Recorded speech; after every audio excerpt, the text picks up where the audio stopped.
જય શ્રી કૃષ્ણ. શ્રીમદ ભગવદ્ ગીતા શ્લોક નંબર 3.42.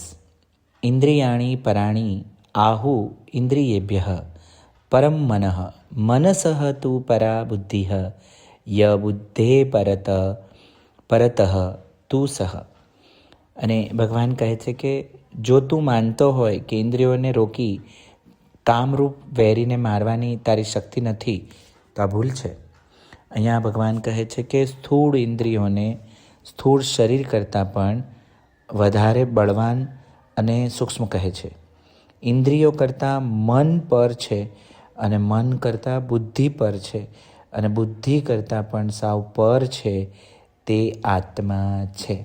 એટલે ઇન્દ્રિયો, મન અને બુદ્ધિથી પણ આત્મા અતિ શ્રેષ્ઠ છે એની આપણને માહિતી અહીંયા મળે છે. ખાસ શીખવા જેવું એ છે કે જો આપણે એવું માની લઈએ કે મારાથી આ નહીં જ થાય તો એ પણ ભૂલ છે. ભગવાને એવું કીધું છે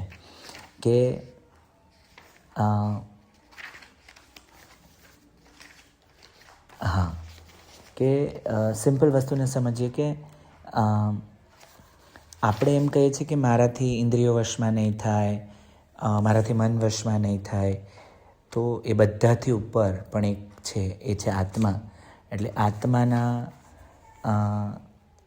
પ્રભુત્વની વાત ભગવાને કરી છે. અને સ્થૂળ શરીર કરતાં પણ ઇન્દ્રિયો મહાન છે અને ઇન્દ્રિયો કરતાં મન કરતાં બુદ્ધિ અને બુદ્ધિ કરતાં આત્મા.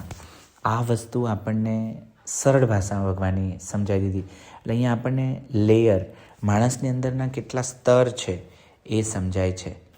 અને એ સમજી લે કે ઇન્દ્રિયો બહારની દુનિયા સાથે જોડાય છે, મન, ઈચ્છા, ભાવ એ કલ્પના ઊભી કરે છે, પણ બુદ્ધિ નિર્ણય અને વિવેક આપે છે.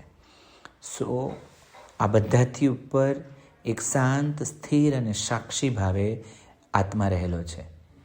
જો ઇન્દ્રિયો લડશે તો તું હારી જઈશ, પણ જો તું આત્માથી સાક્ષી ભાવે જોઈશ તો તું જીતી જઈશ.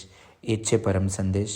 મારા માટે હું અહીંયા એ લઈને જાઉં છું કે હું બુદ્ધિથી નેતૃત્વ કરું છું, હું આત્મામાં સ્થિર છું, તો ઇન્દ્રિયો અને મન મારા સાધન છે.